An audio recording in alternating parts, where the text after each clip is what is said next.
Seorang TKW asal Garut, Siti, menjadi korban pertama yang dibunuh Wawon CS. Polisi menyebut dari para TKW itu, Wawon CS meraup uang hampir 1 miliar rupiah.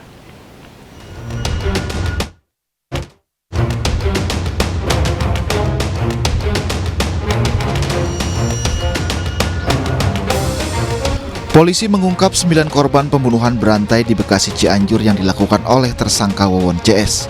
Menurut polisi, 6 dari korban pembunuhan tersebut masih keluarga tersangka, sementara 2 lainnya adalah mantan TKW.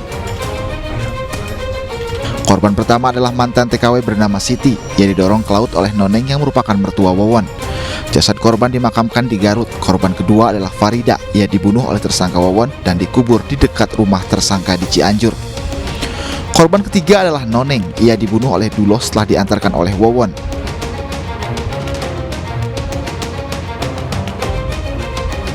Sementara korban keempat adalah Wiwin yang merupakan anak Noneng. Kedua korban dibunuh dalam hari dan dikubur di lubang yang sama. Korban kelima istri Wawon bernama Halimah, ia dibunuh oleh Duloh dan jasad korban diantarkan ke keluarganya di Bandung Barat. Tersangka menyebut korban meninggal karena sakit. Setelah Halimah meninggal, Wawon kemudian menikah dengan Ai Maimunah yang merupakan anak kandung Halimah. Dari pernikahannya ini memiliki 2 anak yakni Bayu dan Neng Ayu. Bayu yang merupakan anak Wawon menjadi korban ke-6. Bayu dibunuh oleh Duloh dan dikuburkan di samping rumah Duloh. Sementara korban ke-7 hingga ke-9 adalah Ai Maimunah, Ridwan Abdul Aziz, dan Riswandi.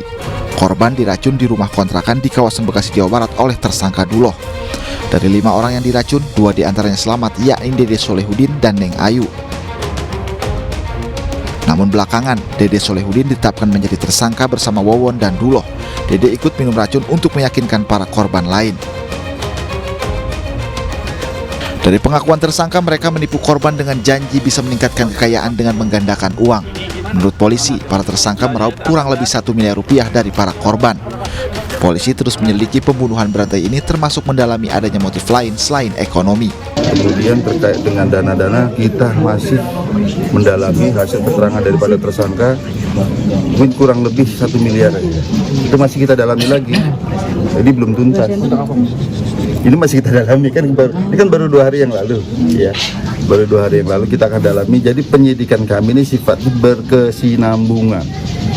Dari ketemu fakta ini kita dalami lagi, ketemu fakta ini kita dalami lagi, sehingga bisa apakah ada kemungkinan tersangka yang lain ataupun korban yang lain, kita akan tuntaskan semua itu, termasuk dengan motif dan secara preemptif. Tentunya ini bisa memberikan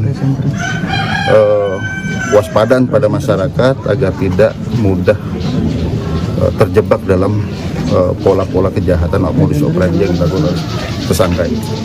Akibat perbuatannya, 3 tersangka dijerat pasal 340, 338, dan 339 Kitab Undang-Undang Hukum Pidana terkait pembunuhan berencana.